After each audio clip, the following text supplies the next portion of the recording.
Of course, Your Grace. But why so secretive about it? I prefer to move at a time of my own choosing. Rumor forces us to act before we are ready, or ruins a situation before it becomes fully ripe. So I think Energy's going to win this I understand. game. What is the lady's name? Meluan Lackless. Oh, hell He no, said her you're name fucking carefully. nuts. Now, There ain't no I have way you're discovered fighting for the myself that you are charming and well-mannered. What's more, Count Threp assures me you are a great maker and player of songs. These things are exactly what I need. Will you enter my service in this regard? I mean, these guys I hesitated. How exactly will Your Grace be putting me to use? He gave me a skeptical look. I would think it rather obvious for so excellent a guesser as yourself. This game, bro. They win. I know you hope to court the lady, Your Grace, but I don't know how. Do you want me to compose a letter or two? Write her songs? Will I climb balconies by moonlight to leave flowers on her windowsill? Dance with her wearing a mask, claiming your name is my own? I gave him a wan smile. I'm not much of a dancer, Your Grace. Alvaron gave a deep, honest laugh, but even through the joyful sound of it, I could tell the act of laughing pained him. I was thinking more of the first two, he admitted, sinking back into the pillows, his eyes heavy. I nodded. I'll need to know more about her, Your Grace. Trying to court a woman without knowing her would be worse than foolish. The problem, though, is that how they're going to kill these guys. Alvaron nodded They tiredly. use Cyril, so they can just drop on them. Codicus can lay the groundwork for you. He knows a great deal about the history of the families. Family is the foundation upon which a man stands. You'll need to know where she comes from if you're to court her. He motioned me closer and held out an iron ring, his arm trembling with the effort of staying in the air. Show this to Codicus, and he will know you are on my business. I took it quickly.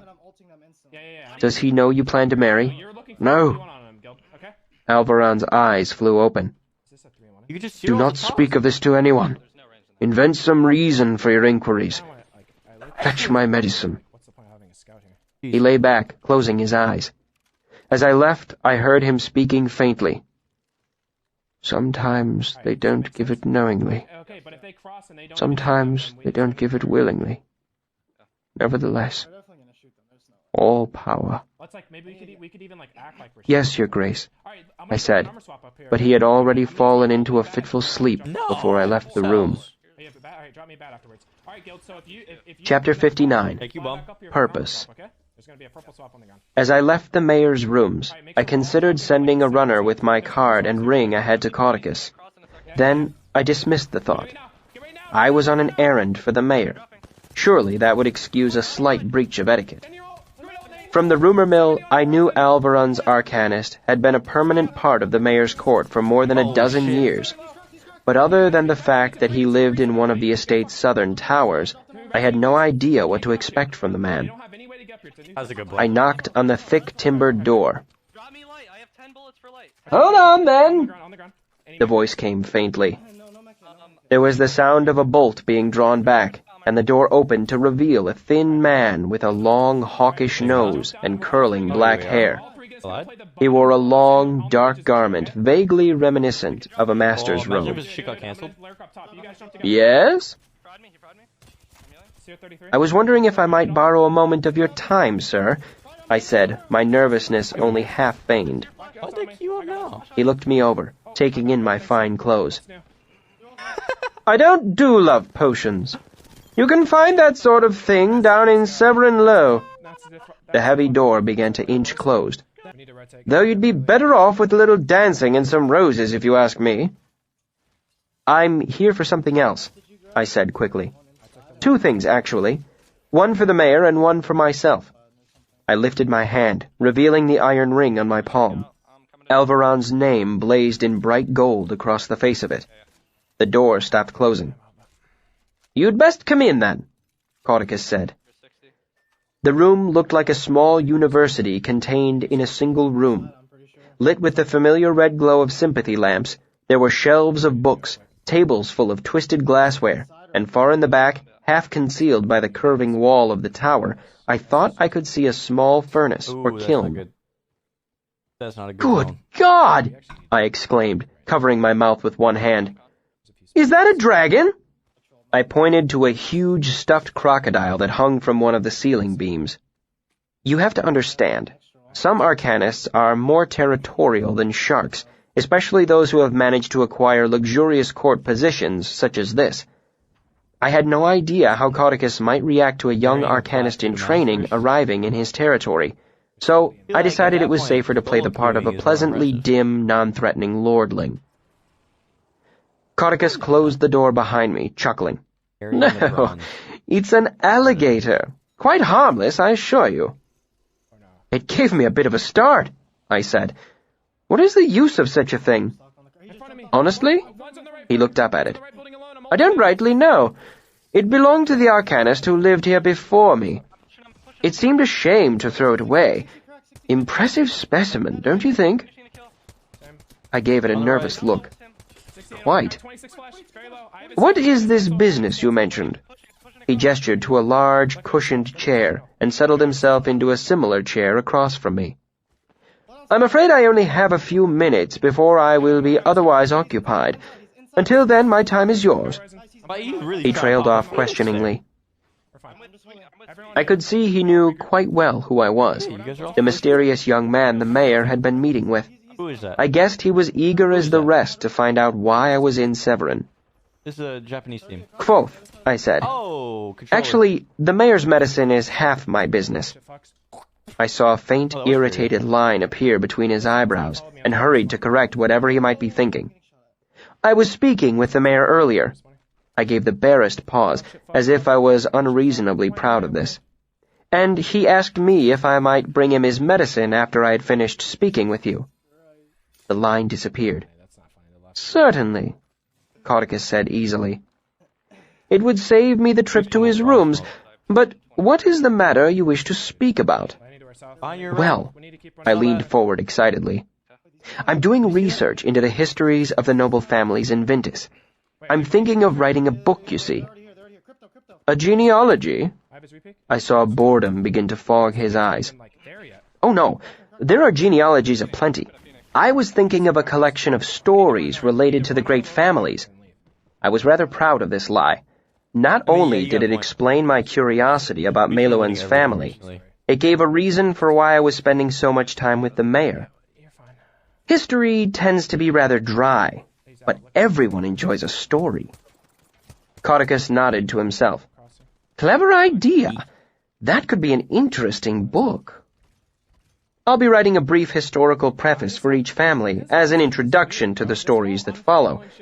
The mayor mentioned you were quite the authority on the old families, and said he would be pleased if I called on you." The compliment had its desired effect, and Cauticus puffed himself up ever so slightly. "I don't know if I'd consider myself an authority," he said with false modesty. "But I am a bit of a historian." He raised an eyebrow at me. "You must realize, the families themselves would probably be a superior source of information."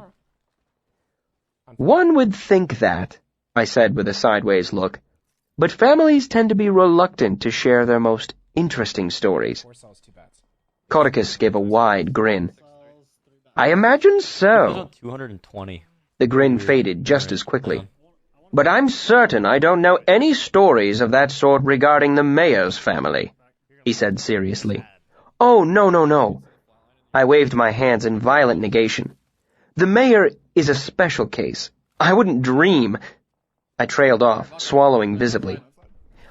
"I was hoping you might be able to enlighten me regarding the Lackless family. I'm rather in the dark about them." "Really?" he said, surprised. "They've fallen from what they once were, but they're a treasure trove of stories." His eyes focused far away, and he tapped his lips with his fingers distractedly. "How about this? I'll brush up on their history, and you can come back tomorrow for a longer talk. It's nearly time for the mayor's medicine, and it shouldn't be delayed." He got to his feet and began to roll up his sleeves. There's one thing I can remember off the top of my head, if you don't mind my rambling while I prepare the mayor's medicine. Countdown. I've never seen a potion being made, I said enthusiastically. If you wouldn't find it too distracting. Not at all! I could prepare it in my sleep. He moved behind a work table and lit a pair of blue flame candles. I took care to look suitably impressed, even though I knew they were just for show. Cauticus shook a portion of dried leaf onto a small hand scale and weighed it. Do you have any trouble accepting rumor into your research? Not if it's interesting. He was silent while he carefully measured a small amount of clear liquid from a glass-stoppered bottle. From what I understand, the Lackless family has an heirloom. Well, not an heirloom exactly, but an ancient thing that dates back to the beginning of their line. There's not much odd with that. Old families are rife with heirlooms. Hush, he said testily. There's more to it than that. He poured the liquid into a flat lead bowl with some crude symbols carved along the outside. It bubbled and hissed, filling the air with a faint, acrid smell. He decanted the liquid into the pan over the candles. From there, he added the dry leaf, a pinch of something, and a measure of white powder. He added a splash of fluid I assumed was simply water, stirred, and poured the result through a filter into a clear glass vial, stoppering it with a cork. He held the result up for me to see. A clear amber liquid with a slight greenish tint. There you go. Remind him to drink it all. I took the warm vial. What was this heirloom? Cauticus rinsed his hands in a porcelain bowl and shook them dry. I've heard that on the oldest parts of the Lackless lands, in the oldest part of their ancestral estate, there is a secret door. A door without a handle or hinges. He watched me to make sure I was paying attention. There's no way of opening it. It is locked, but at the same time, lockless. No one knows what's on the other side. He nodded toward the vial in my hand. Now get that to the mayor. It'll be best if he drinks it while it's warm. He escorted me to the door. Do come back tomorrow. He smirked a bit. I know a story about the Menebras that will turn your red hair white. Oh, I only work on one family at a time, I said, not wanting to risk getting bogged down in endless court gossip. 2 is the absolute most. Right now I'm working on Alvaron and Lackless. I couldn't bring myself to start a 3rd as well. I gave an insipid smile. I'd put myself all in a muddle. That's a shame, Cauticus said. I travel quite a bit, you see. Many of the noble houses are eager to host the mayor's own arcanist. He gave me a sly look. This makes me privy to some rather interesting facts. He opened the door. Think on it, and do stop back tomorrow. I'll have more on the Lacklesses at any rate. I was at the door of the mayor's rooms before the vial had a chance to cool. Stapes opened the door to my knocking and led me to the mayor's inner rooms. The Mayor Alvaron was sleeping in the same position I had left him in. As Stapes shut the door behind me, one of the mayor's eyes opened, and he beckoned to me feebly. You took your sweet time. Your Grace, He motioned me forward again, more sharply this time. Give me my medicine, he said thickly. Then leave. I'm tired. I'm afraid it's rather important, Your Grace. Both eyes opened, and the smoldering anger was there again. What? He snapped. I moved to the side of the bed and leaned close. Before he could protest my impropriety, I whispered, Your Grace, Cauticus is poisoning you. Chapter 60. Wisdom's Tool. The mayor's eyes went wide at my words, then narrowed again. Even in the midst of his infirmity, Alvaron's wit was sharp. You were right to speak that close and soft, he said. You are treading dangerous ground. But speak. I will hear you.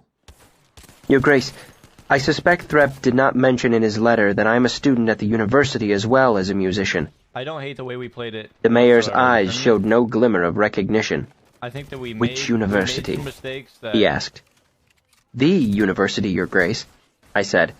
I'm a member of the We Arcanum. made some mistakes that you have to make. if you Alvaron wanna frowned. improve. You're far too young to make such a claim, and why would Threp neglect to mention this? You are not looking for an Arcanist, Your Grace, and there is a certain stigma attached to that sort of study this far east. It was the closest I could come to speaking the truth, that Vince are superstitious to the point of idiocy. The mayor blinked slowly, his expression hardening. Gotta put the time in, yes, sir. Very well, he said. Perform some work of magic if you are what you say. I am only an Arcanist in training, Your Grace, but if you would like to see a bit of magic... I looked at the 3 lamps lining the walls, licked my fingers, concentrated, and pinched the wick of the candle sitting on his bedside table. The room went dark, and I heard his startled intake of breath. I brought out my silver ring, and after a moment it began to shine with a silver-blue light. My hands grew cold, as I had no source of heat other than my own body. That will do, the mayor said. If he was at all unnerved, there was no hint of it in his voice. I stepped across the room and opened the shuttered windows. Sunlight flooded the room. There was a hint of celis flower, a trill of birdsong. When it comes to how long I I've always found that taking in some air is good for whatever troubles a body, though others disagree. I smiled at him. He didn't return it. Yes, you're very clever. Come here and sit. I did so, taking a chair near his bedside. Now explain yourself. I think that we played well. I told Codicus I was compiling a collection of stories from the noble houses. But I think we I played said. very well. A handy excuse, as it also explains why I've been spending time with If you. we didn't get Valcalton by TSM, The mayor's that one game, expression I actually remained think that we probably grim. could've pulled like a top, I saw top pain 5 out. blur his eyes like a Bullshit. cloud We passing in pulled front of top the 5 sun. out. We had 2 0-point games. Proof that you're a skilled liar Considering hardly that we're, like, gained you doing my that trust. well with having, cause, like, A once we cold figure knot out began how to to, form like, in my stomach. once we get more consistent, I had and assumed we the mayor get would those accept the 0-point truth games more out of the easily way, than like, this. we don't get those anymore. Just so, Your Grace, Smooth sailing. I lied to Easy. him, and I am telling you the truth. Morning, Since he Claudia. thought me nothing more than Morning. an idle lordling, he let me watch while he made your medicine. I held up the amber flask. The sunlight broke itself into rainbows on the glass. Elveron remained Yes, I've been unmoved, causing trouble lately. his normally I mean, clear it was eyes contested, fogged it was with confusion kinda and like, it was pain. kinda out of the blue, but at the same time, I they ask didn't for really proof, wanna and you land there tell in the me a first story. place, so they kinda just Codicus has been a faithful servant for a dozen years. Nevertheless, I will consider what you've said. His tone implied it would be a short, unkind consideration. He held out his hand for the vial. I felt a small flame of anger strike up inside me. It helped to ease the cold fear settling in my gut. Your Grace wants proof? But yeah, TSM I definitely want my hasn't been medicine, killing us he lately. snapped. And I want to sleep. Please do... Your just, Grace, I can... How dare you interrupt me? Yeah, Alvaron struggled We're to not sit taking the upright in his balloon by bed, siphoning his the voice balloon. furious. figured that out. You go too far. Leave now, and I may still consider retaining your services. He was Yeah, they trembling wanna with play zone. rage, his hand still reaching for the vial. There was a moment of silence. I held out the vial, but before he could Dude, grasp imagine it, if I you could said, rip Valhall right there. You have vomited That'd recently. be crazy. It was milky and white. The tension in the room rose They sharply, like playing zone. but the mayor I'm trying went to get them motionless more, when he like, heard what I said. accustomed to when they Your tongue aren't feels playing thick zone. and heavy. Your mouth is Because dry I'm and filled an with an edge player, odd, sharp and taste. I'm trying to get them You more have had a accustomed to an craving edge for play style. sweets, for sugar. Not like a You wake super in the edge night play and style, find you but, like, cannot move, cannot speak. They say we're in a You are struck with situation where we palsy, have to play with edge. colic and unreasoning panic. I want all of us to be comfortable doing As it, I not spoke, just like, the mayor's hand slowly drew away from not the just like vial. a- His expression not was just no like a, we longer don't livid get and killed or a angry. beacon and we're His dead. eyes That's seemed really what I want. unsure, almost frightened, but they were clear again, as if the fear had awakened some sleeping caution. Codicus told you, the mayor said, but he sounded far from certain. Would Codicus discuss the details of your illness with a stranger? I asked pointedly. My concern is for your life, Your Grace. If I must bruise propriety to save it, I will No do Kansas so. vibes? Oh yeah, fuck. Give me 2 minutes to speak, and I will give you proof. Alvaron gave a slow nod. I'm not going to claim to know exactly what this is. I gestured with the vial. Playing Edge is But most fun of what and is all, but, poisoning like, you is lead.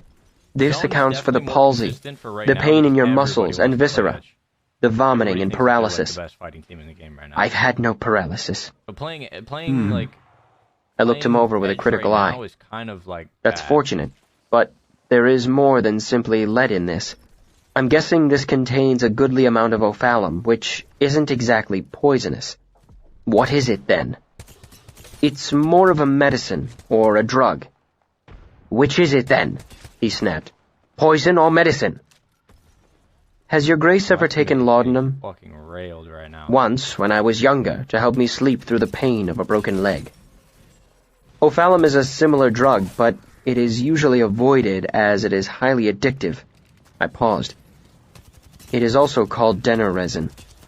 The mayor grew paler at this, and in that moment his eyes grew almost perfectly clear. Everyone knew about the sweet eaters. Dude, hello? I suspect he added it because you had been irregular about taking your medicine, I said. The ophalum would make you crave it while easing your pain at the same time. It would also account for your sugar craving, your sweets, and any odd dreams you've been having. What else did he put in here? I mused to myself.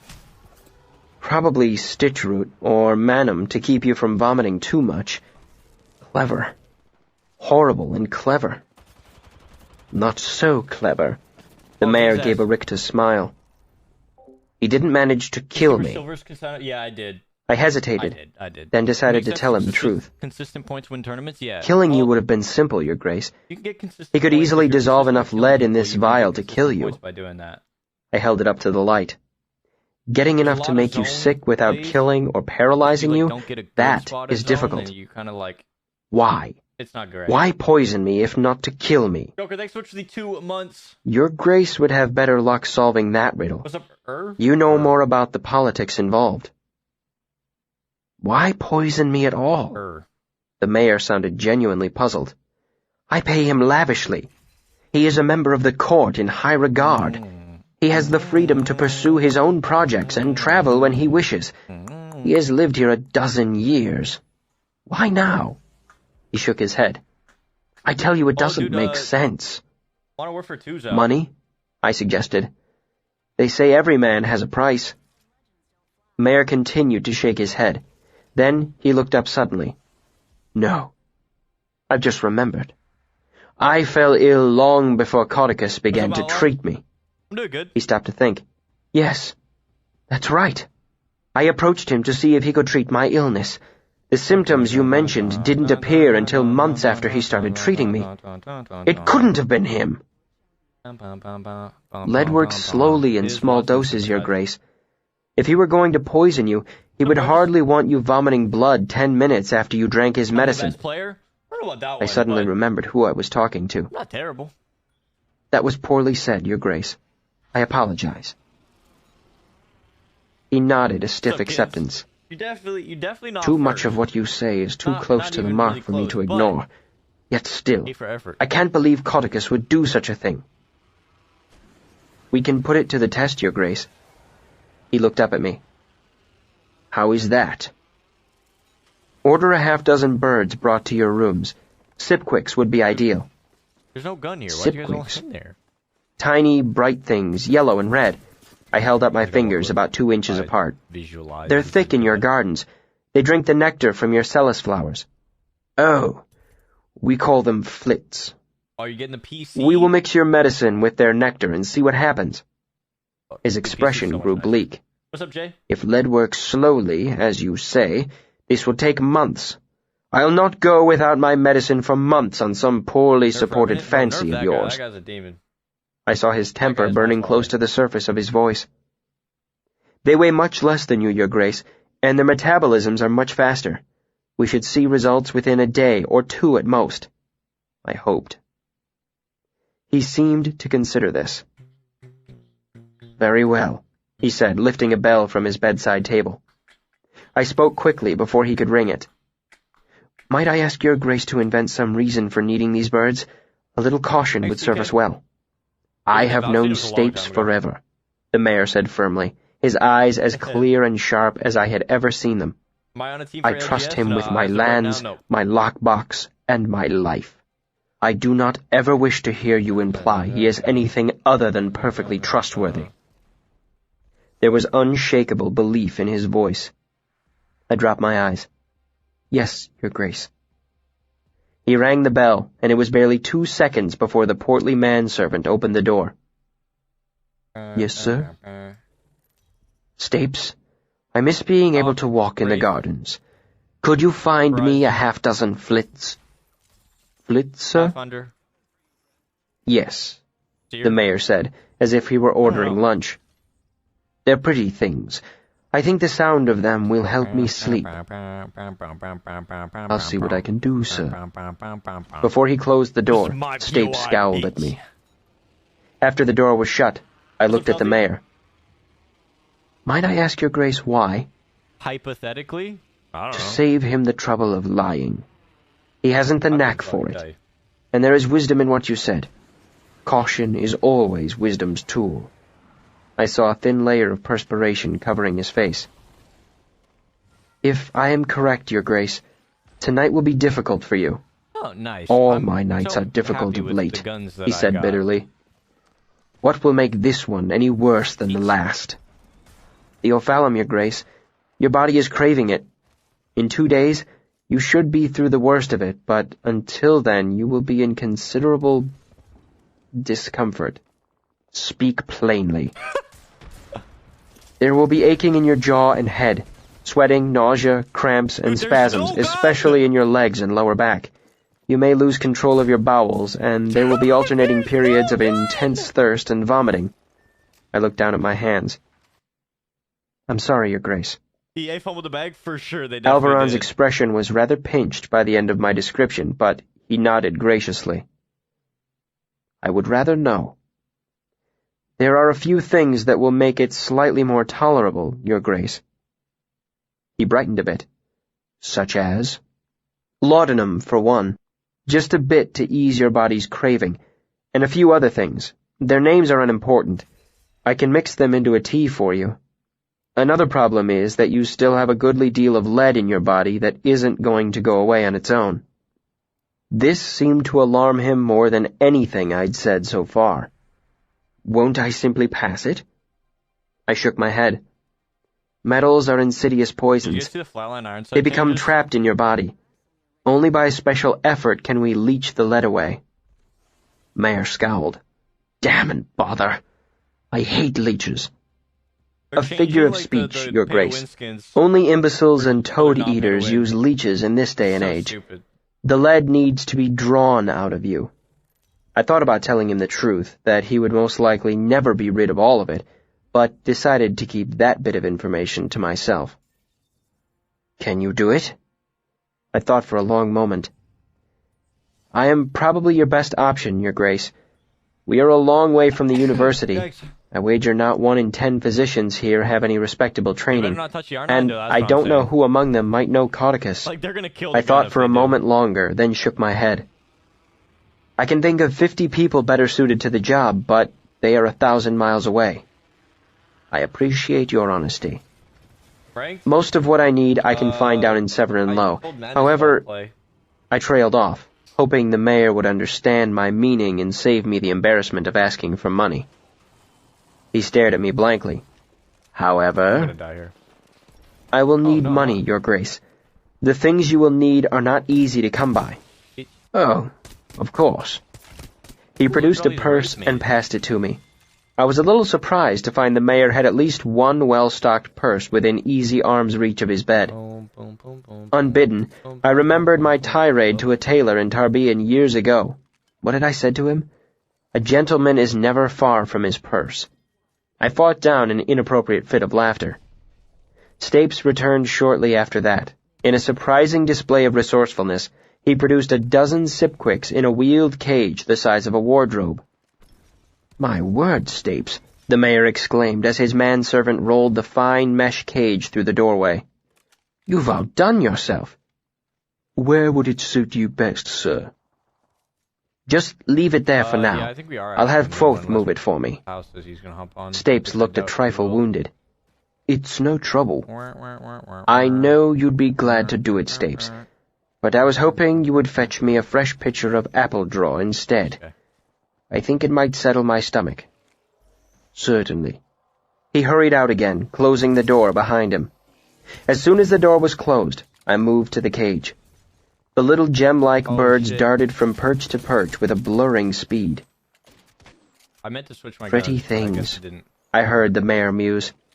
I was fascinated with them as a child. I remember thinking how wonderful it must be to eat nothing but sugar all day. There were 3 feeders wired to the outside of the cage, glass tubes filled with sugar water. 2 of them had spouts shaped like tiny celis blooms, while the third was a stylized iris. The perfect pet for nobility. Who else could afford to feed their pet sugar every day? I unscrewed the tops of the feeders and poured a third of the mayor's medicine into each. I held out the empty vial to Alvaron. What do you normally do with these? He set it on the table near his bed. Dude, when I watched the cage until I saw one of the birds fly to a feeder and drink. If you tell Stapes you want to feed them yourself, will it keep him from meddling with their food? Yes. He always does exactly as I tell him. Good. Let them drain the feeders before you refill them. They'll get a better dose that way, and we'll see results faster. Where do you want me to put the cage? It is hard to see people. He looked around the room, his eyes moving sluggishly. Next to the chest of drawers in the sitting room, he said finally. I should be able to see the cage from here. I carefully rolled the cage into the next room. When I returned, I found Stapes pouring the mayor a glass of apple draw. I made a bow to Alvaron. With your permission, Your Grace. He made a gesture of dismissal. Stapes, Kvothe will be returning later this afternoon. Let him in, even if I happen to be sleeping. Stapes nodded stiffly and gave me another disapproving look. I can't see nothing. He may be bringing me a few things as well. Please don't mention it to anyone. If there is anything you require... Alvaron gave a tired smile. I know you would, Stapes. I am simply putting the boy to use. I would rather have you close at hand. I know it's Pulsar, but... Alvaron patted his manservant's arm, and Stapes looked mollified. I let myself out. My trip to Severin Low took hours longer than it needed to. Though I chafed at the delay, it was a necessary one. As I walked the streets, I caught glimpses of folk dogging along behind me. I wasn't surprised. From what I had seen of the rumor-driven nature of the mayor's court, I expected to have a servant or two watching my errands in Severin Low. As I've said, the mayor's court was rather curious about me at this point, and you have no idea what lengths bored nobility will go in order to nose about in other people's business. While the rumors themselves were of no concern to me, their effects could be catastrophic. If Codicus heard I had gone shopping through apothecaries after visiting the mayor, what steps would he take? Anyone willing to poison the mayor wouldn't hesitate to snuff me like a candle. I'm gonna get my food. So, to avoid suspicion, the first thing I did when I came to Severin was buy dinner. Good, hot stew and rough bread. I was sick to death of elegant food that was milk-warm by the time it made its way to my rooms. Afterward, I bought 2 tippling flasks, the sort normally used for brandy. Then, I spent a relaxing half-hour watching a small traveling troupe perform the end of The Ghost and the Goose Girl on a street corner. They weren't a Demaroo, but they did a good job of it. The mayor's purse was generous to them when they passed the hat. Eventually, I found my way to a well-stocked apothecary. I bought several things in a nervous, haphazard manner. After I had everything I needed and a few things I didn't, I awkwardly made inquiries with the owner about what a man might take if he was having certain troubles I know it's not in the Cersei, bedroom. but like... The chemist nodded seriously and recommended several things with a perfectly straight face. I bought a little of each, then made a bumbling attempt to threaten and bribe him into silence. By the time I finally left, he was insulted and thoroughly irritated. If anyone asked, he would be quick to tell the story of a rude gentleman interested in impotence cures. It was hardly something I was eager to add to my reputation, but at least there wouldn't be any stories making their way back to Codicus about my purchasing laudanum, dead nettle, bitefew, and other equally suspicious drugs. Lastly, I bought my loot back from the pawner with an entire day to spare. It nearly emptied the mayor's purse, but it was my final errand. The sun was setting by the time I made my way back to the foot of the sheer. I never used this shit. There were only a handful of options for making your way between Severin High and Severin Low. The most ordinary were the two narrow staircases that cut back and forth up the face of the sheer. They were old, crumbling, and narrow in places, but they were free, and therefore the usual choice for the common folk who lived in Severin Low.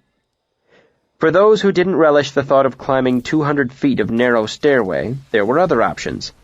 The freight lifts were run by a pair of former university students.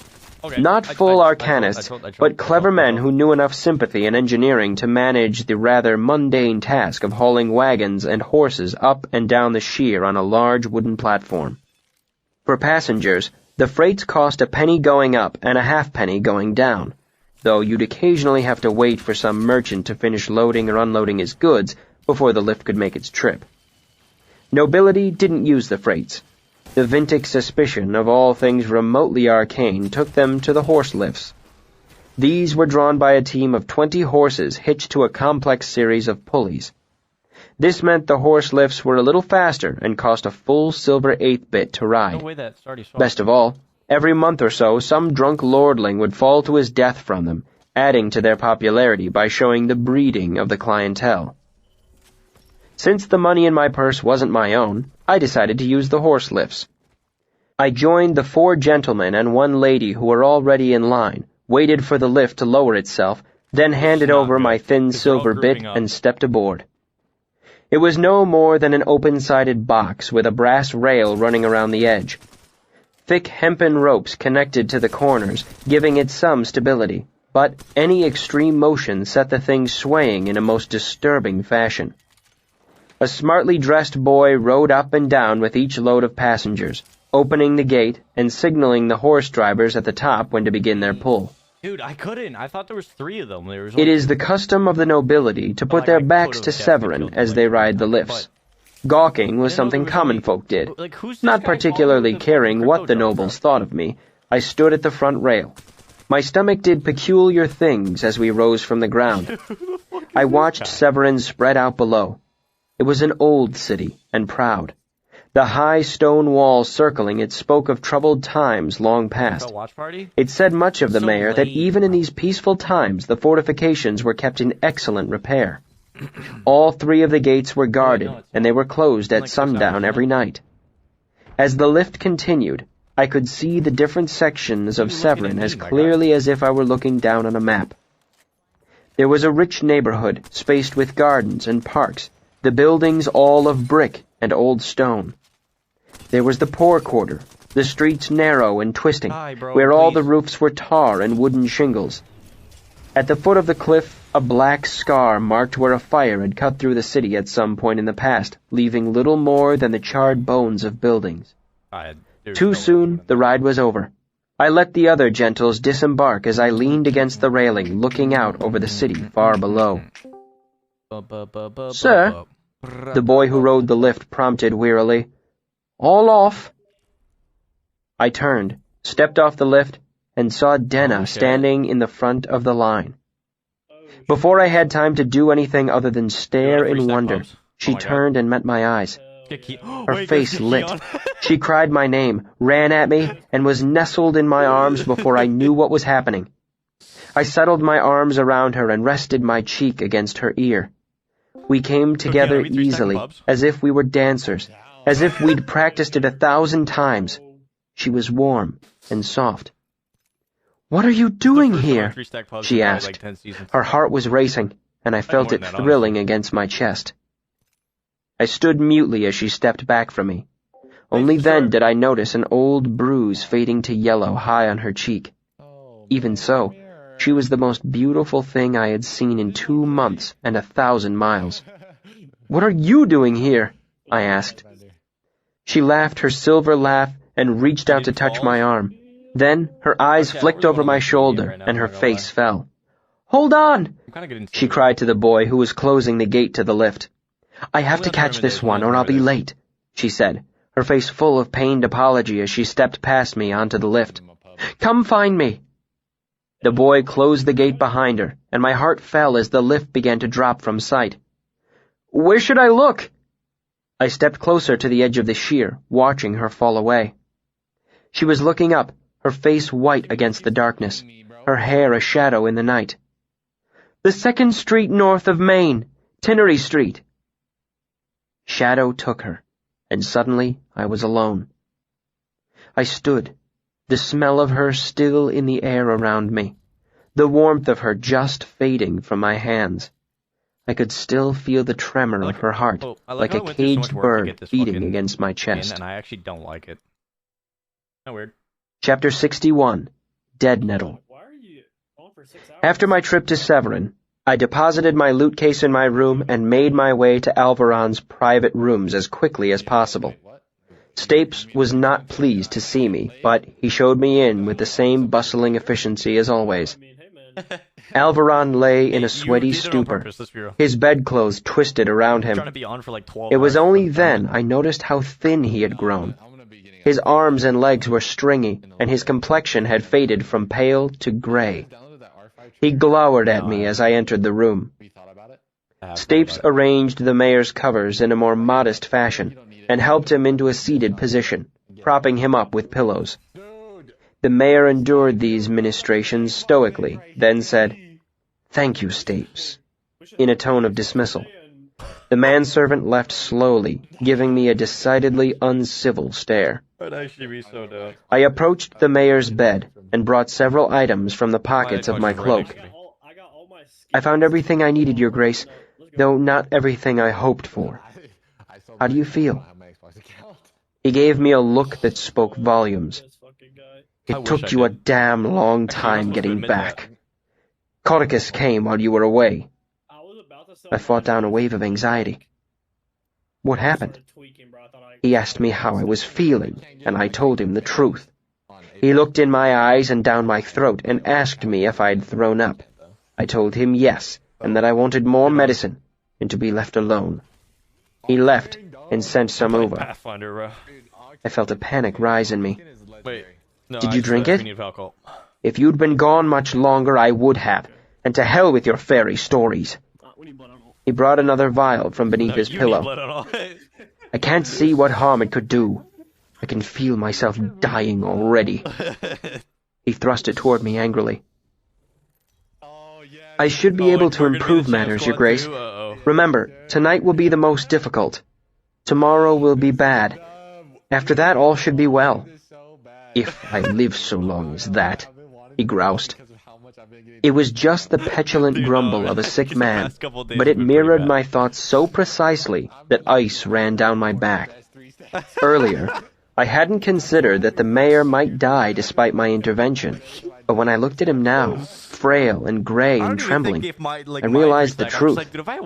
He might not live through the night. "First, there's this, Your Grace." I took out the tippling flask. "Brandy?" he said with muted anticipation. I shook my head and opened it. He wrinkled his nose at the smell and sank back onto the pillows. "God's teeth! As if my dying wasn't bad enough. Cod liver oil?" I nodded seriously. "Take 2 good swallows, Your Grace. This is part of your cure." He made no move to take it. "I've never been able to stomach the stuff, and lately I even vomit up my tea. I won't put myself through the hell of drinking it only to sick it back up." I nodded and restoppered the flask.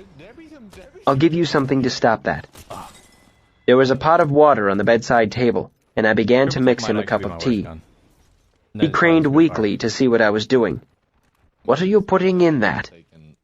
"Something to keep you from being sick, and something to help you pass the poison out of your system. A bit of laudanum to ease your craving, and tea." "Does Your Grace take sugar?" "Normally, no, but I'm guessing it will taste like stump water without it." I added a spoonful, stirred, and handed him the cup. "You first," Alvaron said. Pale and grim, he watched me with his sharp gray eyes. He smiled a terrible smile. I hesitated, but only for a moment. "To Your Grace's health," I said, and took a good swallow. I grimaced and added another spoonful of sugar. Your Grace predicted it quite well. Stump water it is. He took the cup with both hands and began to drink it in a number of quick, determined sips. Dreadful, he said simply, but better than nothing. Do you know what a hell it is to be thirsty but not be able to drink for fear of throwing up? I wouldn't wish it on a dog. Wait a bit to finish it, I cautioned. That should settle your stomach in a few minutes. I went into the other room and added the new vial of medicine to the Flitz feeders. I was relieved to see they were still sipping at the medicated nectar. I had worried they might avoid it due to a change in flavor or some natural instinct for self-preservation. I also worried that lead might not be poisonous to Sipquicks. I worried they might take a span to show any ill effects, not mere days. I worried at the mayor's rising temper. I worried at his illness. I worried at the possibility I might be wrong about everything I'd guessed. I returned to the mayor's bedside and found him cradling the empty cup in his lap. I mixed a second cup similar to the first, and he drank it quickly. Then we sat in silence for the space of 15 minutes or so. How do you feel, Your Grace? Better, he admitted grudgingly. I detected a slight dullness to his speech. I think you could go an entire Much better. An entire day without dying. That is probably the laudanum, I commented. But your stomach should be settled by now. It's not even that. I picked up the flask of cod liver oil. 3-stack, I kind of just... 2 good swallows, Your Grace. I just run at people. Is this really the only thing that would do? Run around with He asked distastefully. Shit If I had access to the apothecaries near the university, I could find something more palatable. But at the moment, this is the only thing that can be done. Get me another cup of tea to wash it down with. He picked up the flask, took 2 sips, and handed it back, his mouth turned down in a ghastly expression. I sighed internally. If you're going to sip it, we'll be here all evening. 2 solid swallows, the kind sailors use to drink cheap whiskey. He scowled. Don't speak to me as if I were a child.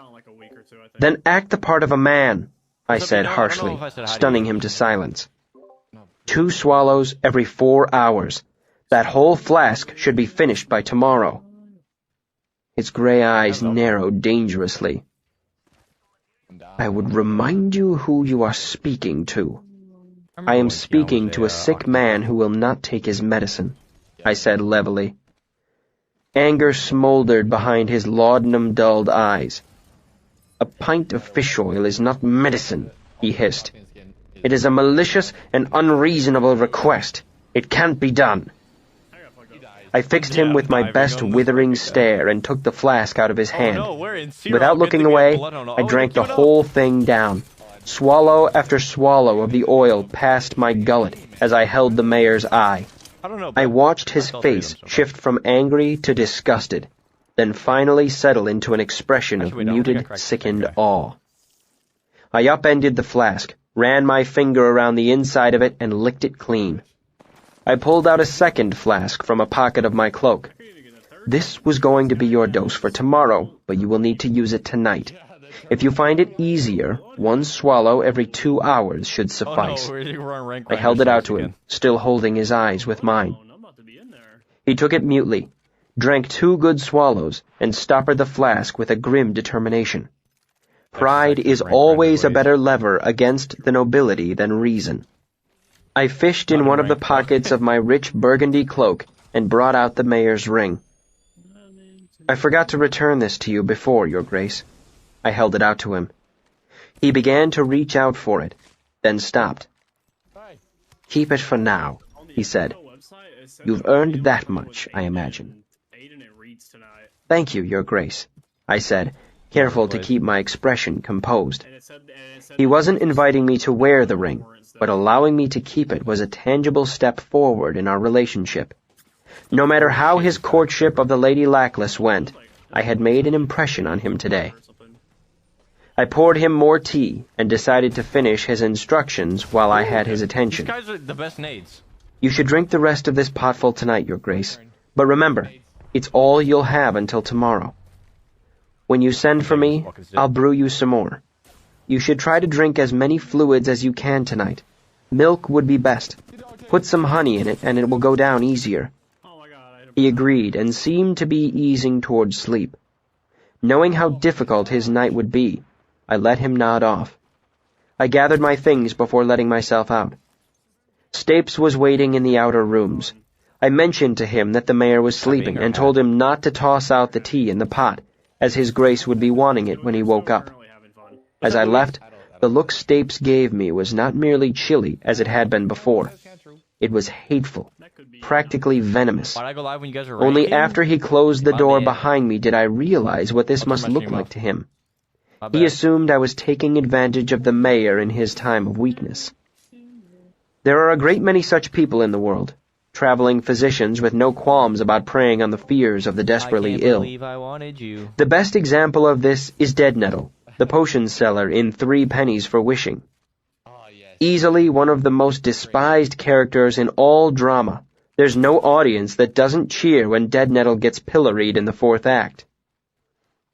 With that in mind, I began to dwell on how fragile and gray the mayor had looked. Living in Tarbean, I had seen healthy young men killed by Ophalum withdrawal, and the mayor was neither young nor healthy. If he did die, who would be blamed? Certainly not Caudicus, trusted advisor. Certainly not Stapes, beloved manservant. You guys should have played Ash. Me. They would blame me. His condition had worsened soon after I arrived. I didn't doubt Stapes would quickly bring to light the fact that I'd been spending time alone with the mayor in his rooms, that I'd brewed him a pot of tea right before he had a very traumatic night. At best, I would look like a young Deadnettle. At worst, an assassin. Such was the turning of my thoughts as I made my way through the mayor's estate back to my rooms, pausing only to lean out one of the windows overlooking Severin Low and vomit up a pint of cod liver oil. I know, but I'm just saying, like, why don't they just change it during the split and not just, like, a random... Chapter 62. Crisis. The next morning I made my way to Severin Low before the sun was up. I ate a hot breakfast of eggs and potatoes while I waited for an apothecary to open. When I was finished, I bought 2 more pints of cod liver oil and a few other oddments I hadn't thought of the day before. Then I walked the entire length of Tinnery Street, hoping to stumble onto Denna despite the fact that it was far too early in the morning for her to be up and about. Wagons and farmers' carts vied for space on the cobbled streets. Ambitious beggars were laying claim to the busiest corners, while shopkeepers hung out their shingles and threw wide their shutters. I counted 23 inns and boarding houses on Tinnery Street. After making note of the ones Denna would probably find appealing, I forced myself back to the mayor's estates. This time, I took the freight lifts, partly to confuse anyone following me, but also because the purse the mayor had given me was nearly empty.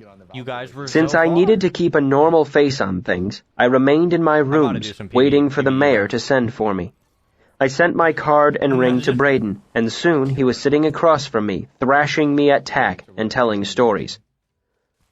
So the mayor had him hung in a gibbet, right alongside the eastern gate, hung here for days, howling and cursing, saying he was innocent, saying it wasn't right and how he wanted a trial. I couldn't quite bring myself to believe it. A gibbet? Braden nodded seriously. An actual iron gibbet. Who knows where he managed to find one in this day and age? It was like something out of a play. I searched for something relatively non-committal to say. While it did sound grotesque, I also knew better than to openly criticize the mayor. Well, I said, banditry is a terrible thing. Braden began to place a stone on the board, then reconsidered. Quite a few folks thought the whole thing was in rather... He cleared his throat. Bad taste. But nobody said so very loudly, if you catch my meaning. It was a grisly thing, but it got the point across. He finally chose the placement of his stone, and we played quietly for a time. It's a strange thing, I said. I ran into someone the other day who didn't know where Caudicus would rank in the overall scheme of things. That's not terribly surprising. Braden gestured to the board. The giving and receiving of rings is a lot like tack. On the face of it, the rules are simple. In execution, they become quite complicated. How many bullets do you have? He clicked down a stone, his dark eyes crinkling with amusement. In fact, the other day I was explaining the intricacies of the custom to a foreigner not familiar with such things. That was kind of you, I said. Braden gave a gracious nod. It seems simple at first glance, he said. A baron ranks above a baronet, but sometimes young money is worth more than old blood. Sometimes control of a river is more important than how many soldiers you can put to field. Sometimes a person is actually more than one person, technically speaking. The Earl of Svanes is, by strange inheritance, also the Viscount of Tevin. One man, but two different political entities. You were struggling earlier. I smiled. My mother once told me she knew a man who owed fealty to himself, I said. Owed himself a share of his own taxes every year, and if he were ever threatened, there were treaties in place demanding he provide himself with prompt and loyal military support. Braden nodded. It happens more often than folk realize, he said. Especially with the older families. Stapes, for example, exists in several separate capacities. Stapes? I asked. But he's just a manservant, isn't he? Well, Braden said slowly, he is that. But he's hardly just a manservant. His family is quite old, but he has no title of his own. Technically, he ranks no higher than a cook. But he owns substantial lands. He has money, and he is the mayor's manservant. They've known each other since they were boys. Everyone knows he has Alvaron's ear. Braden's dark eyes peered at me. Who would dare insult such a man with an iron ring? Go to his room, and you will see the truth. There is nothing in his bowl but gold. Braden excused himself shortly after our game, claiming a prior engagement. Luckily, I now had my lute to occupy my time. I set about retuning it, checking the frets, and fussing over the tuning peg that was constantly coming loose. We had been away from each other for a long while, and it takes time to get reacquainted. Hours passed. I discovered myself absent-mindedly playing Dead Nettle's Lament, and forced myself to stop. Noon came and went. Lunch was delivered and cleared away. I retuned my lute and ran some scales. Before I knew it, I found myself playing Leave the Town Tinker. Only then did I realize what my hands were trying to tell me. If the mayor was still alive, he would have called for me by now. I let the lute fall silent and began to think very quickly. I needed to leave. Now. Stapes had seen me bringing medicine to the mayor. I could even be accused of tampering with the vial I had brought from Caudicus's rooms. Blame me. Slow fear began to knot my gut as I realized the helplessness of my situation. I didn't know the mayor's estates well enough to attempt a clever escape. On my way to Severin Lowe this morning, I'd gotten turned around and had to stop to ask directions. The knock on the door was louder than usual, more forceful than that of the errand boy who normally came to deliver the mayor's invitation. Guards. I froze in my seat. Would it be best to answer the door and tell the truth? Or duck out the window into the garden and somehow try to make a run for it? The knock came again, louder. Sir? Sir? 2 years. The voice was muffled by the door, but it was not a guard's voice. I opened the door and saw a young boy carrying a tray with the mayor's iron ring and card. I picked them up. The card had a single word written in a shaky hand. Immediately. Stapes looked uncharacteristically ragged around the edges and greeted me with an icy stare. Yesterday, he'd looked as if he wanted me dead and buried. Today, his look implied that simply buried would be good enough. The mayor's bedroom was generously decorated with Celis flowers. Their delicate smell was almost enough to cover the odors they'd been brought in to conceal. Combined with Stapes' appearance, I knew my predictions of the night's unpleasantness had been close to the truth. Alvaron was propped into a sitting position in his bed. He looked as well as could be expected, which is to say, exhausted, but no longer sweating and racked with pain. As a matter of fact, he looked almost angelic. A rectangle of sunlight washed over him, lending his skin a frail translucency and making his disarrayed hair shine like a silver crown around his head. As I stepped closer, he opened his eyes, breaking the beatific illusion. Oh, shit! No angel ever had eyes as clever as Alvaron's. "I trust I find your grace well?" I asked politely. "Passing fair," he responded, Okay, but it was mere social noise, telling me nothing. I can't move, bro. "How do you feel?" I asked in a more serious tone.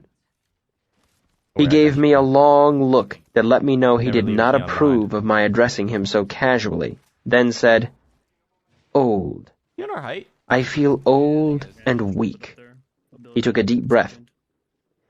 "But for all that, I feel better than I have in several days. A little pain, and I'm mightily tired. But I feel clean. The other guy child too, bro! I think I've passed the crisis."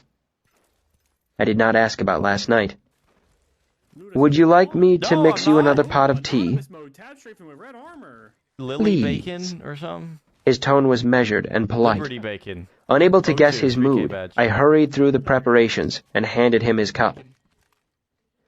He looked up at me after sampling it.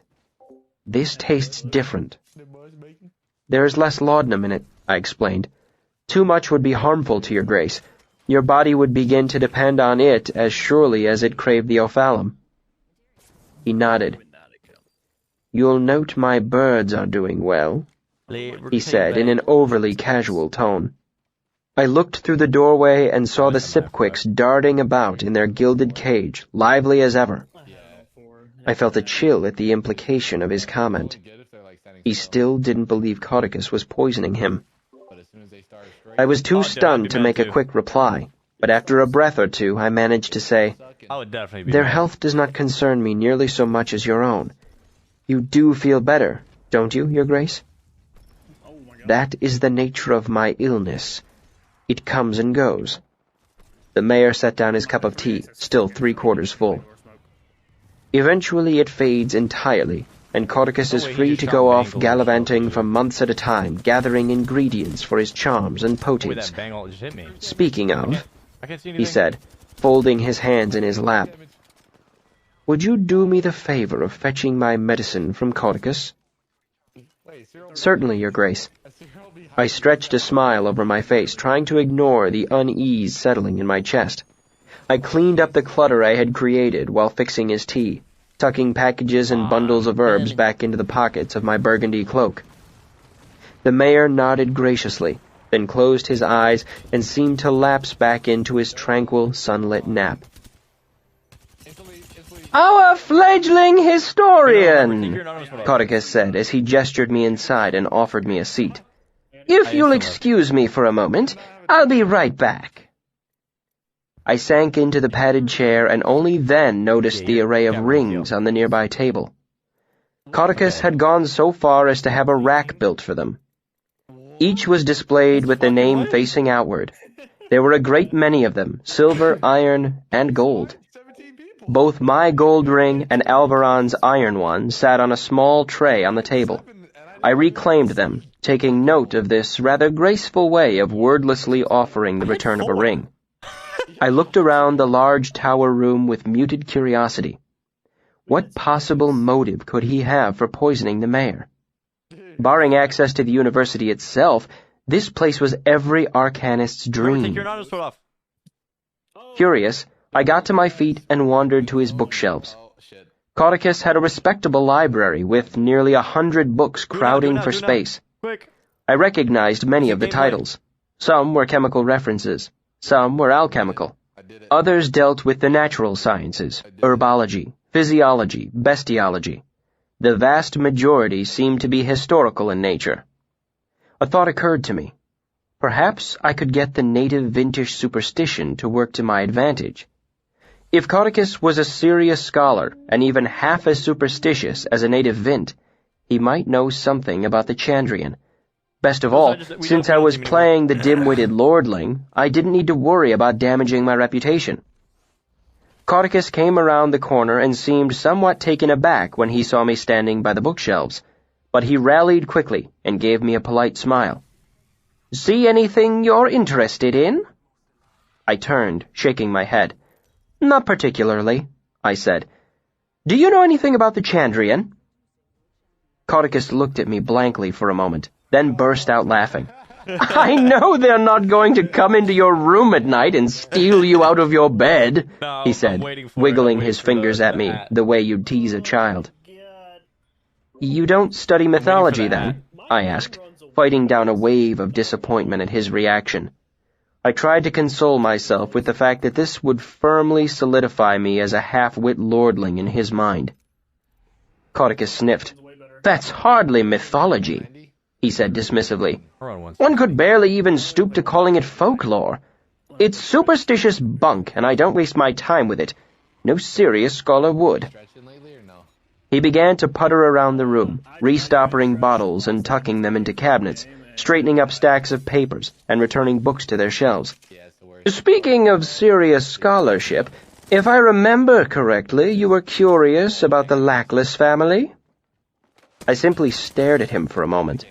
With everything that had happened since, I'd all but forgotten the pretense of the anecdotal genealogy I'd invented yesterday. "If it wouldn't be any trouble," I said quickly. "As I've said, I know practically nothing of them." Codicus nodded seriously. "In that case, you might be well served in considering their name."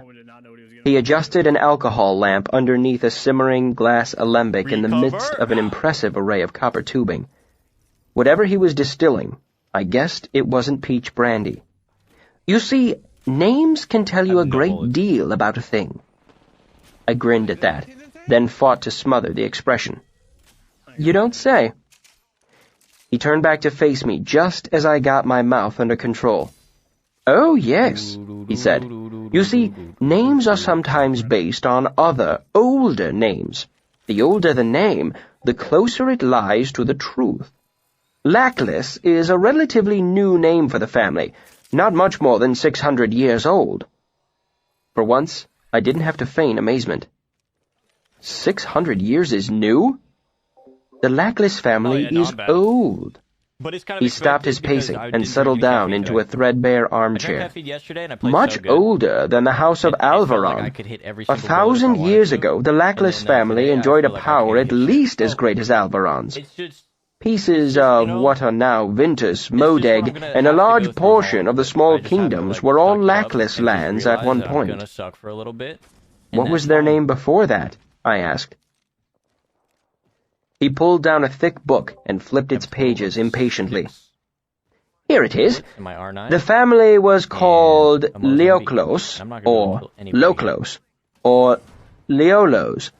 They all translate the same. Lockless. Spelling was rather less important in those days." "What days are those?" I asked. He consulted the book again. "About 900 years ago, but I've seen other histories that mention the Leoklos 1,000 years before the fall of Atur." I boggled at the thought of a family older than empires. So the Lockless family became the Lackless family. What reason could a family have for changing its name? "There are historians who would cut off their own right hands to answer that," Codicus said. "It's generally accepted that there was some sort of falling out that splintered the family. Each piece took on a separate name. In Atur, they became the Lack-Key family. They were numerous, but fell on hard times. That's where the word lackey comes from, you know. All those paupered nobility forced to scrape and bow to make ends meet. In the south, they became the Lacklifs, who slowly spiraled into obscurity. The same with the Cape Sayan in Modeg. The largest piece of the family was here in Vintus, except Vintus didn't exist back then." He closed the book and held it out to me. "You can borrow this if you like." What am I trying to say? "Thank I you." don't know what I'm trying to say. I took the book. "You're too kind." There was the distant sound of a belling tower. "I'm too long-winded," he said. "I've talked away our time and haven't given you anything of use." "Just the history makes a great difference," I said gratefully. "Are you sure I can't interest you in a few stories from other families?" he asked, walking over to a work table. "I wintered with the Jackus family not long ago. The Baron is a widower, you know, quite wealthy and somewhat eccentric." He raised both eyebrows at me, his eyes wide with implied scandal. "I'm sure I could remember a few interesting things if I were assured of my anonymity."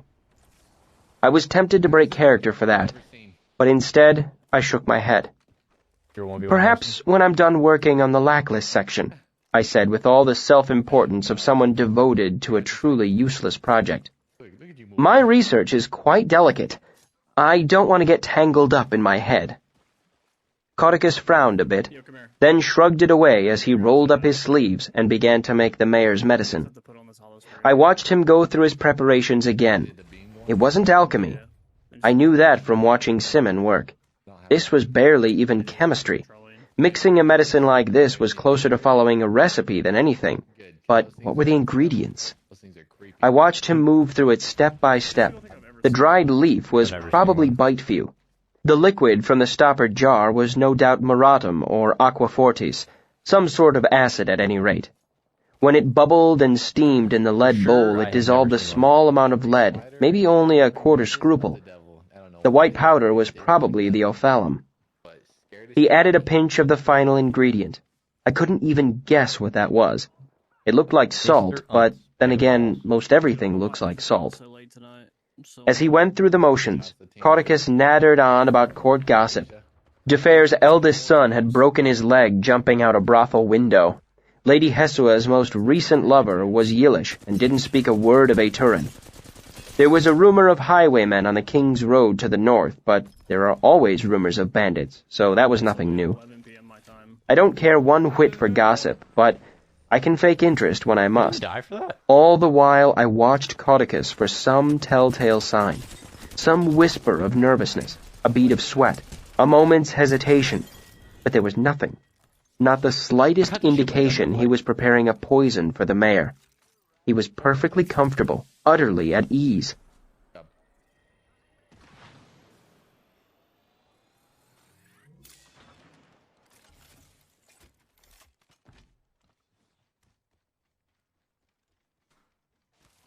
What's up, Anderson?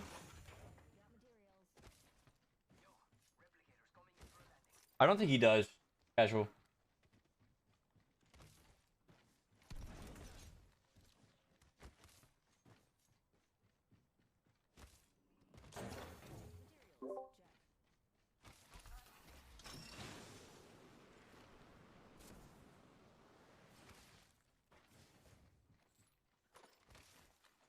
Keon. Come here. Actually, shot his gun too much.